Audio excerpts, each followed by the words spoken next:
is your right. But you protesting the results of an election means you are a bad loser and you're against the democratic process. What do you understand from this? No. If you win the election, No. I will protest. No. If I win, I celebrate. What is this? When people elect Hitler to power, communists in Germany protested, many of them died. Hundreds of thousands of Jews were killed in the gas chambers. You should not protest. You should not protest fascism just because it's elected. What kind of theory is this? Okay, then let's dismantle democracy and… No, you don't dismantle You are the democracy. only winner. You Anybody protest. else wins, it can't You protest. You have the right to protest. You have the right to write. You have the right to say it's wrong. You are in a minority until you are in a majority. You see? No, no, you can protest in terms of saying something, writing something, whatever. That's all. You can't say, pull him down tomorrow morning. Who said to pull him down People tomorrow are morning? saying on the television, he must be fired tomorrow. No, no, that is some extremist fringe group. There are lunatic fringe groups everywhere. There must be some. But the women who turned out in large numbers in all capitals of the world, the largest ever street demonstration in the history of the globe. That's for nothing. I hope you won't say like Donald Trump that these are all cooked up figures, because he believes in post-truth. No, You know? see, this is what I am saying is, he is the last man that I would support. But I bow down to the principle of democracy because I know the consequence of challenging that. Certainly, certainly. I mean, on that there is no quarrel. I don't think we are saying we should not respect I have no democratic quarrel on verdicts. anything. So on that there is certainly no quarrel. It is just that… It is just that you have a set idea about things. Let me talk to you about this. You said the new age gurus. That means they're of this age. I want everybody, whether you're a journalist or a politician or a religious person or a scientist, I want you to be contemporary, new age. I don't want you ancient people living here. Ancient people should be dead and buried. So if they are new age, I'm happy. I don't want ancient gurus here, because one has to be relevant to the times, otherwise what's the point? If they behave like ancient people, you will say they're archaic. If they respond to the modern society, you will say they are new age gurus. What are they supposed to do? No, that's not what I meant by New Age gurus. What you mean, what everyone understands by New Age gurus is this post-marketization, market-branded, corporatized gurus. That's what I mean by New Age gurus. That means they're successful and you don't like it. They are financially hugely successful, they have big empires, and they sow distrust and they sow confusion among the people, generally. See, let the people decide whether they're getting confused or they're getting clarity. Why do you decide that? I'm not deciding that, I'm giving you my view of it. You are saying they're spreading confusion and this, that. If that is so, they wouldn't come. No, people go… This is coming from an ivory tower, an intellect which assumes it is sitting on top of a tower, everybody else is stupid and dumb, they are being confused but they're still flocking to that place. No. It's easier for you to just call me a fool instead of going round and round circles. That doesn't deter me, unfortunately. I am not here to abuse anybody, please. But why are we abusing common people? At one level you say you cannot underestimate their intelligence, but here you are saying they're all fools, they will go to a place where they're being confused and misled and whatever. Maybe there is some value to it that you don't see. We have had religion and politics in this country from… I mean, Gandhi is the greatest example.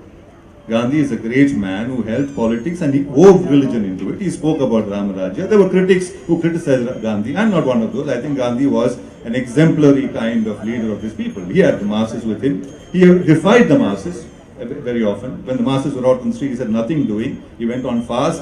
When India was attaining independence, he was on fast. I mean, I don't have to narrate all this history. See,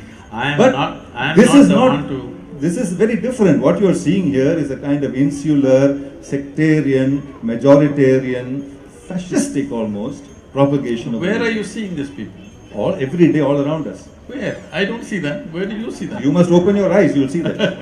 My problem with sadhana is if you're closing your eyes, you might be able to see them, you know. No, see the thing is, we have assumed things about people. Instead of assuming things, why don't we meet the common people who gather there?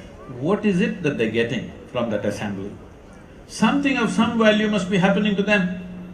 They're not going on any violent spree, The thing is, oh, they built empires. Where is the empire? Are there palaces built? No. Empires built, boundary set up? No. They're breaking all barriers. They're having access to the entire world in one way or the other. Now, the thing is, if you spread, you will say you're building an empire. If you don't, you will say you're no good, all right? So I'm telling you this, let's look at it this way. I am the last one to support all the spurious nonsense that happens in the name of religion, okay? Let me make this clear. But at the same time, taking a general judgment on everybody and saying, this is it, all of them are spurious, all of them are misleading people, no. Many of them, I'll tell you one thing. About 7 years ago, I was in the United States and somebody told me, Sadhguru, every day about 100,000 people are typing out the word spiritual on the net. Then I said, okay, type it out and see what comes. They typed out the word spiritual. The first thing that comes is a spa in Mexico. The next thing that comes out is a call girl in Northern California. When I saw this, I said, what's happening? India has been the gateway for spirituality forever. Everybody looked east for thousands of years. What has happened to us? Let us do something. So I thought, I had never met any spiritual leader till that moment, 7 years ago. I had never shared stage with anybody, I have never been to any ashrams, I have largely not visited most of the temples in the country. But I decided I will put them together. I made hundreds of phone calls and a few ashrams and places I visited for the first time. I did find many of them were completely innocent of integrity.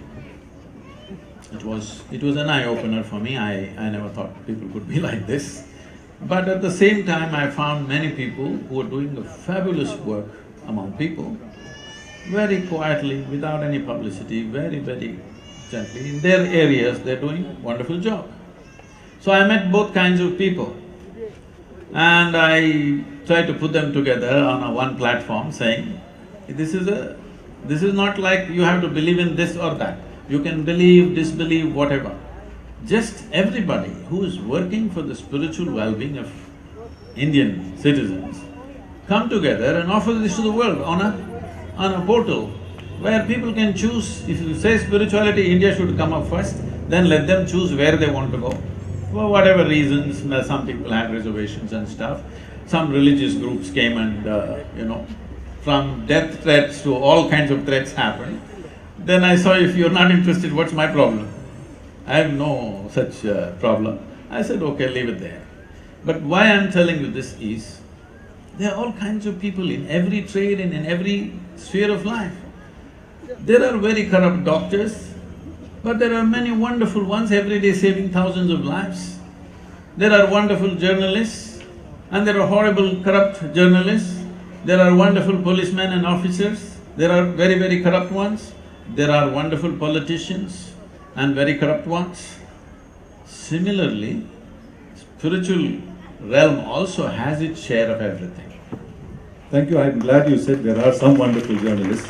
That's very I didn't put you in that. No, I didn't ask to be put in that, I didn't ask to be put in that. But what you are saying underlines or reinforces what I at least meant to say in the beginning, that religion should be a private affair, it should be a personal affair, it should not be part of the public sphere.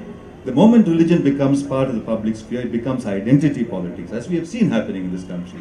It becomes mobilizing people on the basis of religion. It becomes factionalism, it becomes majoritarianism and minoritarianism. No question about it becomes extremism of the Hindutva variety and extremism of the Islamic fundamentalist variety and all other kinds of extremisms.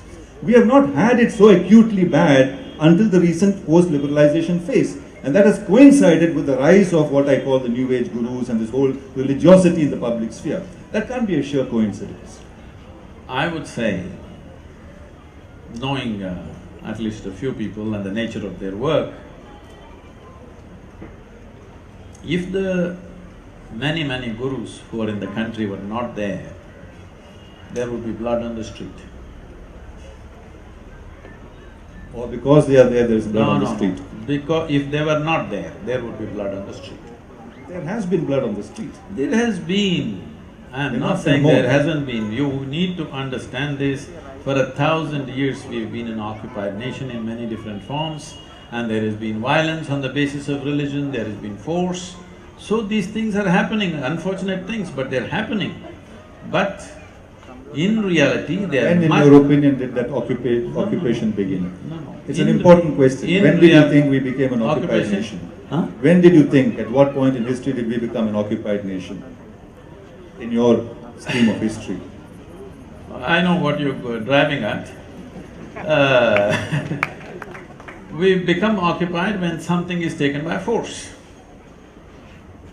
A natural… if a natural meeting and mingling of cultures and things changing is different. But when things happen by force, that's called an occupation in definition. But I'm telling you, not just in India, everywhere in the world, religious violence is much lower today than ever before. If you look back 3 centuries ago, what was happening and what's happening today, it is way little. It is just because of 24/7 media channels. If 10 people die in one corner of the country, the blood spills into our sitting rooms and bedrooms and everywhere. But 1,000 years ago, if 1,000 people died in another part of the country, we would sit here watching peacefully the sunset, not being bothered about what's happening there because we wouldn't know anyway. We would never know probably, maybe we would know after a year. So the thing is, because of communication, it looks like a lot is happening, but let's acknowledge this. For the first time, I am telling you, 21st century, for the first time, we as human beings are a lot more peaceful than any other century in the last 20-25 centuries. I think we were until a decade or two back. You see, you can't compare what we are doing now with 300 years and 1,000 years. Okay. There has been progress, there's been modernism, there's been In the science. last decade, you think there's much more civilizations violence? hopefully evolve, they don't regress. But now it looks like we are regressing. How can you compare? In the last decade, let's take last decade. Since 1950 till 2000, how many of these communal and religious clashes have happened? And how many have happened since then, if you look at it, it is way less. All the numbers and statistics will tell you this. Well, 2002 wasn't exactly a peaceful time, It is particularly not. in See, Gujarat. nobody is trying to give credibility to those events. These are horrible events. But you must understand this.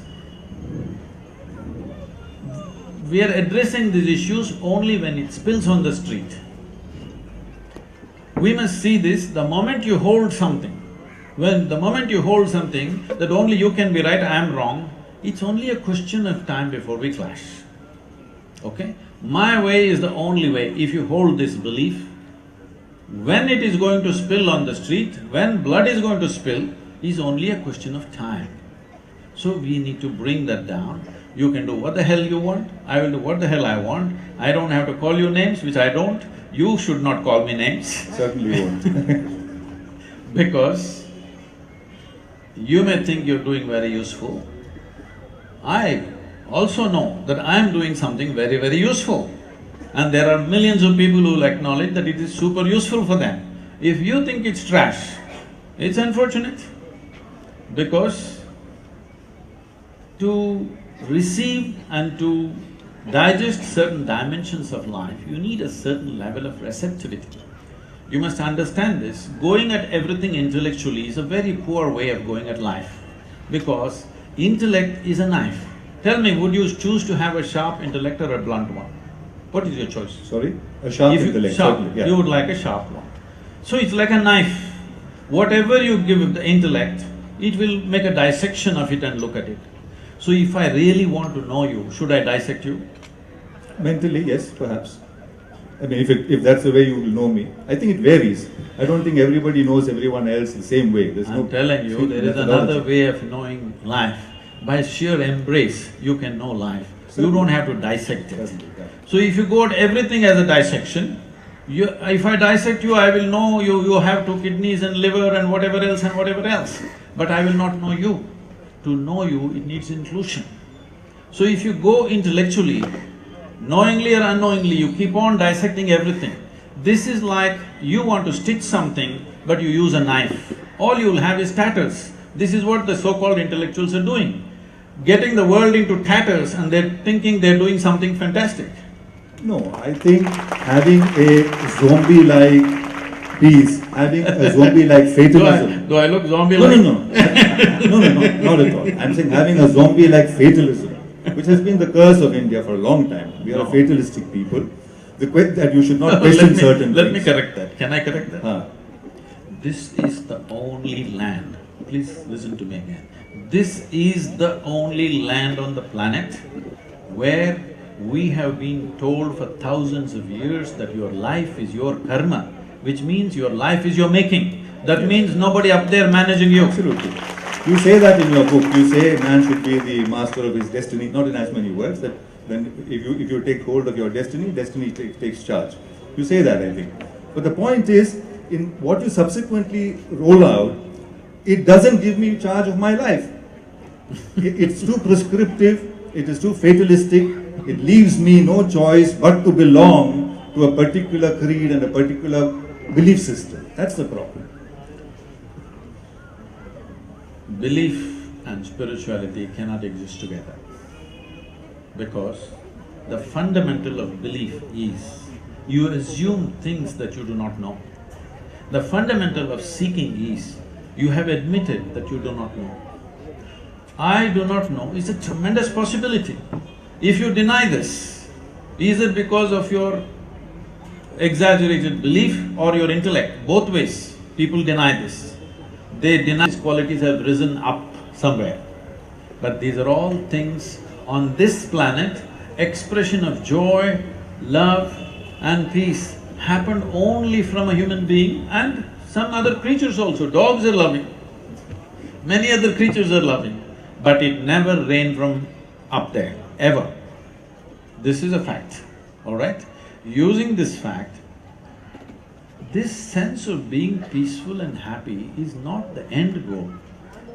Joy is a fundamental ambience that you need. If you want everything within you to unfold, particularly if human genius has to unfold, it's very, very important that you are in a pleasant state of experience. There is substantial medical and scientific evidence today which clearly shows you that only in pleasant states of experience, human intellect and genius will unfold. In unpleasant states of experience, sometimes in strife you do incredible things, but it won't last, it's just a momentary thing. Because of danger, because of being suppressed, because of being cornered, something may come out, but that's only a momentary flash. But if you want a continuous outflow from you, you must be in a pleasant state of experience. So happiness is not the goal to seek in heaven. Happiness is the fundamental ambience that is needed for you. If you want to enjoy your dinner tonight, you must be at least happy, if not ecstatic. If you want to enjoy a walk on the beach, you must at least be happy. If you want to enjoy the few people that you live with, you must at least be happy. So let's understand happiness and joy and peacefulness as most fundamental requirements, basic ambience in our life. This is not the final goal.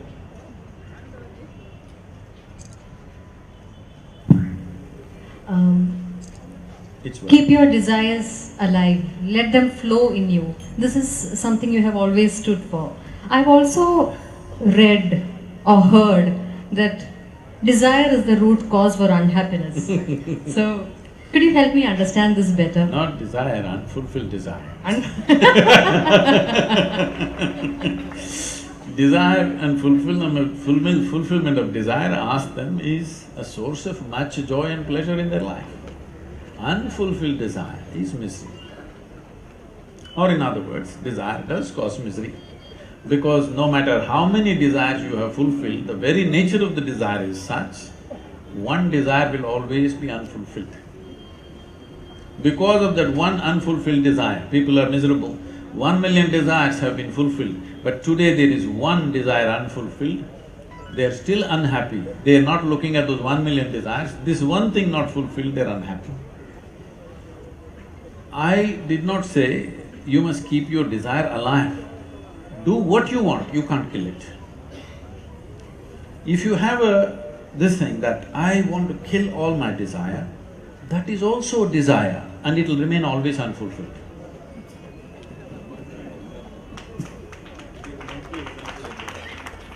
In the book you talk about the monkey example, you know? Imagine, can you get monkey out of your mind and the man can only think about monkey? That's another dimension of the mind, but I'm saying that desire, people wanting to give up desire, that itself is a desire. And it'll always remain an unfulfilled desire. So I'm correcting this, saying, it is not that I ever said you must keep your desires alive. You can't kill it. Kill it and see, let me see. You do what you want, you can't kill it. People think, oh, I have given up all my desire, I want only God. What you're saying is, I don't want pieces of creation, I want the source of creation. This is super greedy. How do you think that you've given up desire? Now you want the very source of creation because small pieces of creation didn't settle you. So where does this fine line between desire and greed fall? What I have is desire, what you have is greed. It's always a label that we put on somebody else. What I have is a very reasonable desire, what you have is greed. That's how that word has come. And thinking about inner engineering, Guruji, would it be right to say that the mind is the most vulnerable machine in the body? Why is it vulnerable? It is the most fantastic thing. See, this is… desire and greed, everything happens. This is the fundamental thing that in many ways we are bringing about a change in people's way of looking at it. It took millions of years of evolution to develop this much cerebral capability. But today, what is the source of people's misery? Every individual's, everybody, I don't know to what extent you are exposed to human misery. Every day I'm meeting thousands of people. How many varieties of ways of suffering they've invented means unbelievable.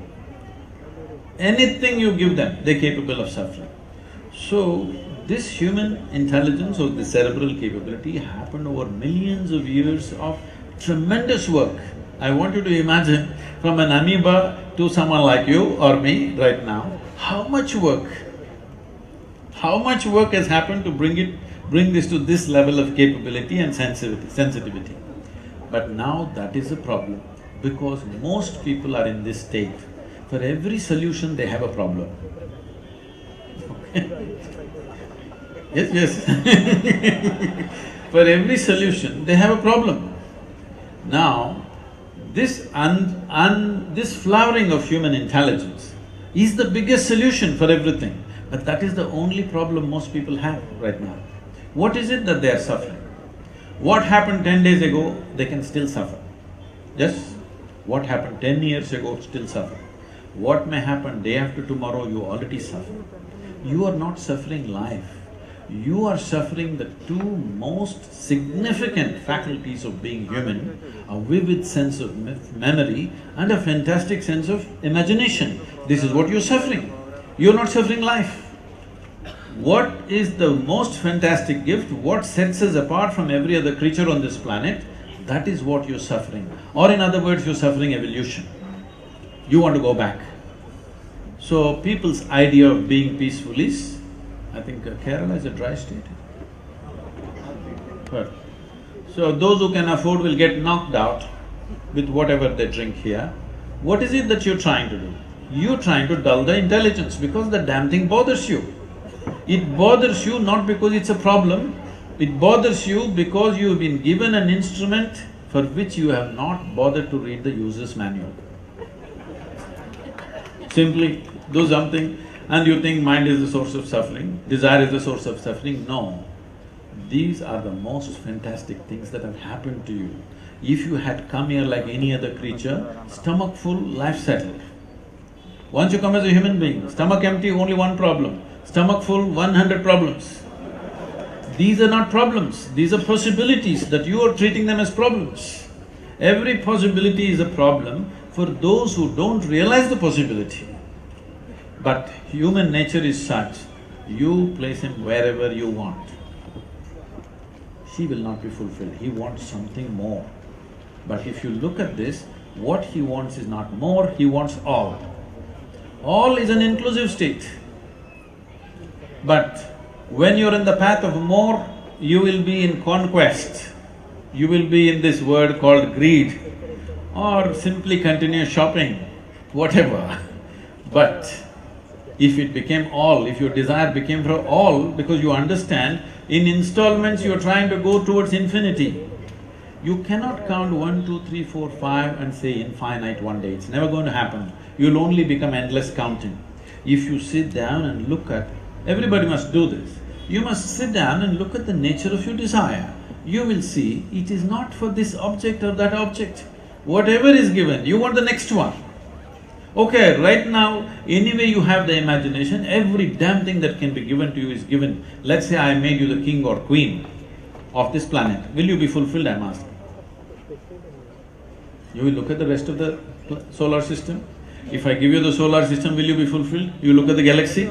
If I give you one galaxy, will you be fulfilled? You look at the other galaxies. This is the nature of human. It doesn't matter how many idiotic philosophies and pacifist philosophies have been taught. Nobody has been able to quell the human longing. Not for one person has it worked. It works only when you're very sick or too old for anything. Otherwise it doesn't work. When you're very ill, you'll say podum, podum, podum. But tomorrow morning little doing well, again, on. We are also witness to the youth of today. It has been seen gravitating towards alcohol or drug addictions as a result of their search for happiness or search for pleasure. How can you show them what real happiness is? How can this be made into unadulterated bliss? It's like this. I've been looking at this. I was in New York City with a very large group of people, and I asked them a simple question. How many people in New York City can sit through an evening peacefully without even a glass of wine? I'm putting wine as the lowest dose. Others, in New York City, people need various things. After much debate, they said 5%. I was in London, very prominent group of people, I asked the same question. What percentage of people in London can sit through the evening without even a glass of wine? They said less than 1%. In India, 25 years ago, 30 years ago, in a small town or a village, there will be 5–10 people who drink.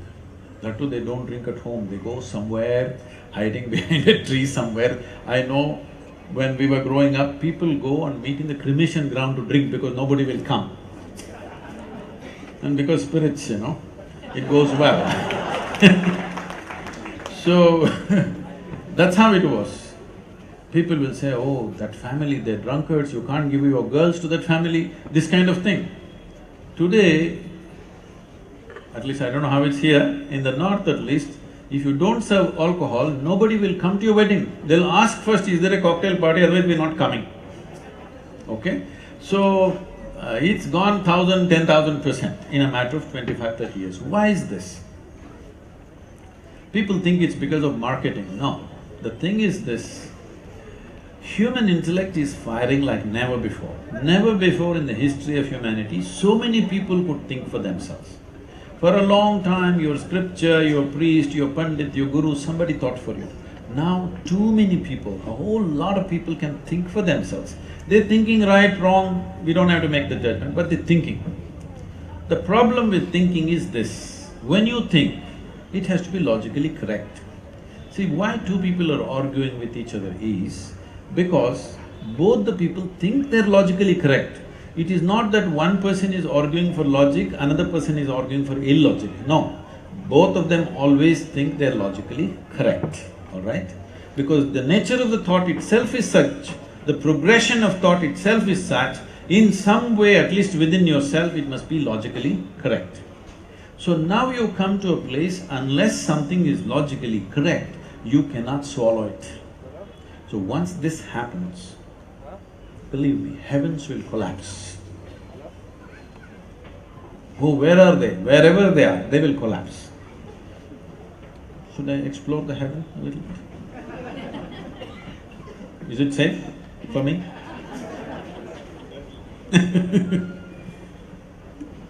What is there in heaven? In the Hindu heaven, food is very good. If you're a foodie, that's where you must go.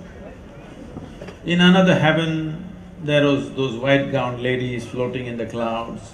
You like that kind of ambience, you go there. In another heaven, you'll encounter virgin problems and stuff. If you like that, you go there. These are all different types of heavens which have lived in people's minds for a long time. These imaginations have kind of handled people's longing. They were always told, it doesn't matter, your life is bad here, when you go there everything will be great, all your difficulties will be rewarded there. This was going on for a long time. Now because people are thinking logically, heavens are collapsing in their mind. Here they want to do it, everything, all right? Anyway, there you said rivers flow with wine. They want to do it right here now because heaven has collapsed in their mind. Believe me, in another 20 to 30 years, maximum 50 years' time, all heavens will collapse largely, 90% of the heaven will collapse in people's minds. So when that happens, a large-scale movement towards chemicals will happen. For example, United States. Why I'm taking United States as an example is not because of the new president, because it's the most affluent nation on the planet. Affluence means this, every human being is working towards their affluence in some way, or societies are working, nations are working. What is the intent? At the first stage you believe if affluence comes, you'll have a choice of nourishment. At the second stage you believe if affluence comes, you'll have a choice of lifestyle. So the most affluent nation which have the highest level of choice of nourishment and lifestyles, 70% of the American population is on prescription medication. That means to be healthful, you need chemicals. To be peaceful, you need chemicals. Marijuana is legal, at least in 5 states, I think. To be joyful, you need chemicals. If you want to have a taste of ecstasy, you need chemicals. Once you need chemicals for everything, let us say in the next 50, 60 years, if the humanity moves in this direction, 90% of the humanity is on some kind of chemical, prescribed or otherwise. When this happens, what will happen is, the next generation that we produce will be genetically less than who we are. This is a crime against humanity. One fundamental responsibility we have as a generation is, the next generation we produce must be at least one notch better than us. If they are less than us, we have failed as a generation and as human beings. This will happen unless you bring about a logically correct, scientifically verifiable spiritual process where people know how to take charge of their experience. Today I can show you millions of people, if they as much as close their eyes and say, tears of ecstasy will flow. If you do not create this large scale, you will have a large scale movement towards alcohol and drugs. You cannot stop it, because human longing to experience something more is not something that you can stop with morality or ethic or rules or prohibitions, whatever, you cannot stop it. Only by heightening the inner experience, the need will go away, because your experience of who you are is better than anything you can get in the marketplace. Look at me, my eyes, I'm always stoned. Never touched a substance in my life, but it's always like that. People have done some tests and they tell me that my blood is full of melatonin all the time. My pulse rate is like around 40, if I simply sit quietly. So when you're feeling so pleasant within yourself, why would you want to mess it with something from outside? This we have to bring to our youth, to our children. We have to make them understand the seat of human experiences within us.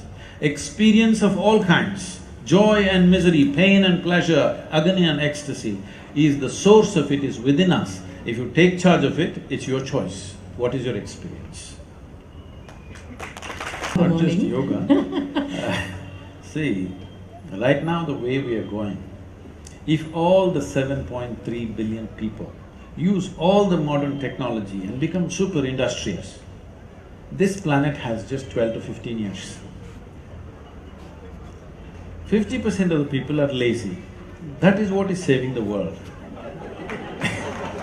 It's not the right way to go. Human love, human intelligence, human sense should have saved the planet, but unfortunately human lethargy is saving the planet. But I'm not against the lazy because at least they're not harming anybody. Huh? I'm not saying it's good, but it is better than destructive activity. Guruji, I've heard you're an avid biker. So I'd like to know which is going to be your next destination and why. The next… this bike thing is all overdone up and you know, I see some of the magazines have written that I ride a Harley Davidson.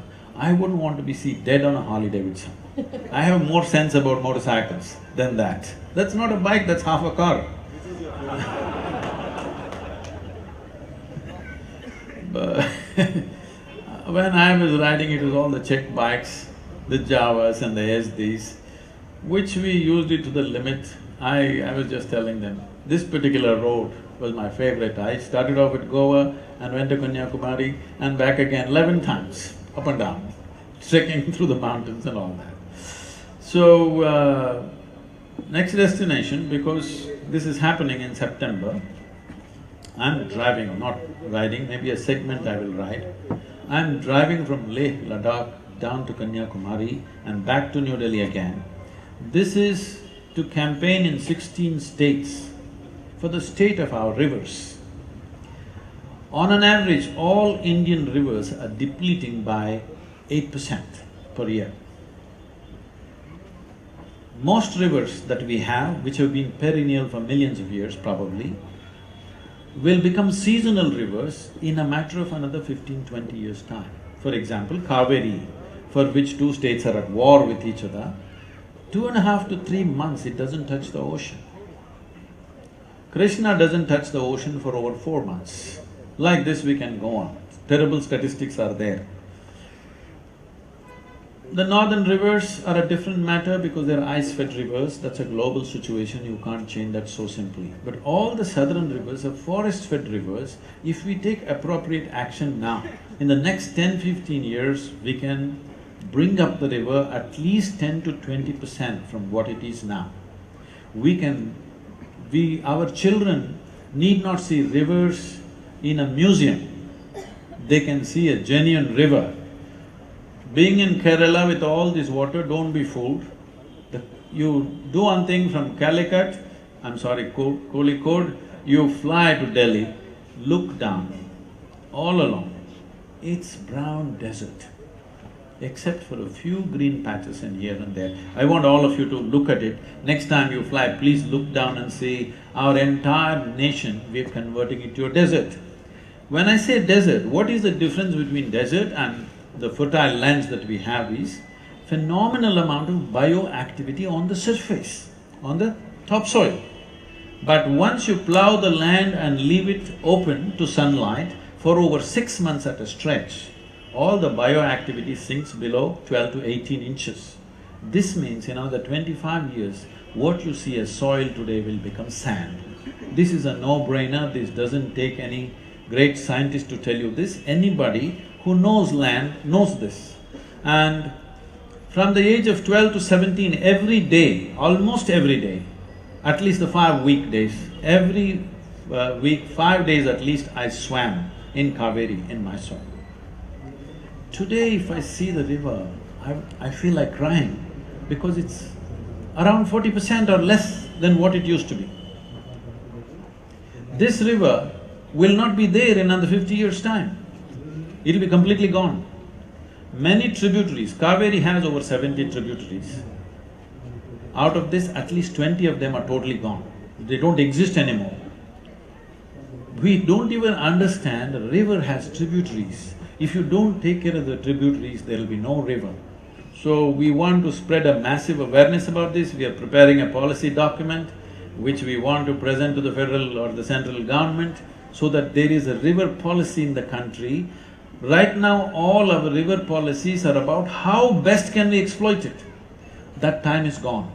how to regenerate these rivers. This is what we need to think about if we want to leave a living India for our children. Because this is a land which is grown on rivers. This is a culture and a civilization that's evolved out of river banks. If we want to if you want to leave a living India, not a dry, dead India, it's very important we do this. So as a part of this, I drive. Of course, I enjoy driving across the country. It's not a crime to enjoy it. Do you watch movies, Guruji, as a small part of the world of cinema? I'd like to know. There was a time when I watched a lot of movies, but I must admit I have not watched too many Indian movies. Because we were traveling all the time in different states, so I did not take to any particular language. English was the thing, so we watched English movies. But now, I would like to watch, but time-wise, 3 hours doesn't happen. What kind of movies used to interest you, like action, comedy? I think I never looked at the content of the movie. I always looked at the quality of how it is done, the cinematography, the acting and stuff. For me, the story, whether it's comedy, this, that never mattered. For me, the main thing is… See, my life is like this, I must tell you this. Right from my childhood, when I look at something, I know the first thing I see is the geometry of it. I don't see the colors. Even if a human being is sitting, if I just look at you, first thing I see is the geometry of how you're sitting. This is what first I grasp. I will take a lot of time to grasp the other aspects. First thing is always geometry. If I see a human being, how they're sitting right now, I will tell them in the next 10–15 years, what ailments will they have, what problems will they have right now. Just looking at the geometry of their body, if they're in that pose, what will happen to them? In a way, the entire yogic system is just this, that getting your geometry in alignment with the larger geometry of the existence, so that your ability to perceive suddenly takes a huge leap, that because you're in symmetry with something, suddenly you grasp things like you never imagined possible. Like you never imagined possible. Today, modern constructional theories, scientific theories are saying that the geometry or the fundamental design of an atom and the cosmos are same. This is something for always yogic science has been saying, Anda Pindanda are same. It is just complexity and sophistication is multiplying, but essentially it's the same. So if you understand the geometry of how the human system is made, by inference, you almost know everything in the existence because everything is geometrically aligned with this. What do you think is the relevance of yoga in… Oh, you left cinema so easily. So, I thought you do not watch movies. I'd like to know who your favorite actors are. Oh, I was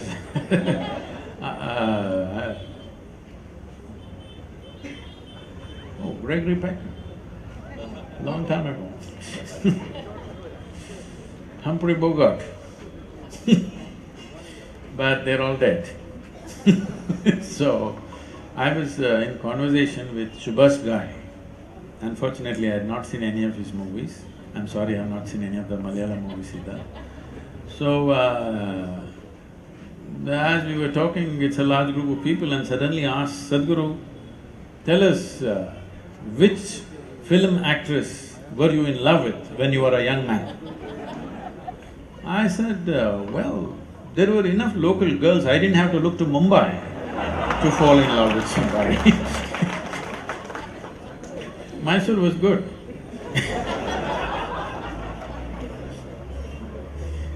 So can I go to the next question? Yeah. So you have spoken in so many platforms all over the world. So is there any particular experience or a stage that you… that's your favorite or you like to remember always? Oh. Best when I simply sit, when I do nothing, I'm at my best. People around me know this. When I simply sit, that is the most powerful moment. Talking is just to get them out of their mess and get them into my mess a little bit. Okay? Because they don't understand any other language. But once I have their attention, all our advanced programs are in total silence and they are the most powerful. So, because you watch all these videos and stuff and whatever, the social media and everything, don't think I'm always talking. Most of the time I'm not speaking. And please allow me to ask one more question before I conclude my part in this beautiful conversation. How would you tell me about your life in one sentence? I thought I'll… Are you saying somewhere that you're someone who has… you're just someone who has figured out what life is all about? That was a beautiful way of putting it. I really liked it. So I just wanted to hear from you. Is there any other way you can explain? You want it in one sentence? Would be nice.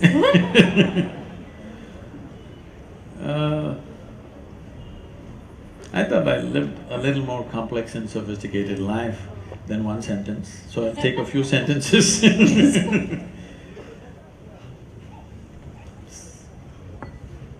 See, who I am right now stems not from an aspiration or an ambition or even a desire.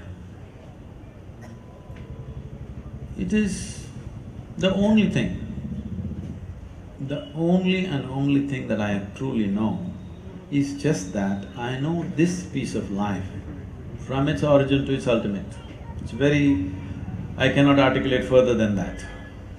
You said I'm a wordsmith, I'm not. I'm quite dumbstruck when it comes to my experience. It's only around it I can talk about it. But I know this piece of life from its origin to its ultimate. Because I know this, and when I see every life is made the same way with small… they think they're different, okay? Thank you very much. So, because of this, by inference, when I speak, people think I know everything. This is how people, in universities, big universities in the United States, they're introducing, this is a man who can answer any question for you. I keep reminding them, there's only one thing, I know this piece of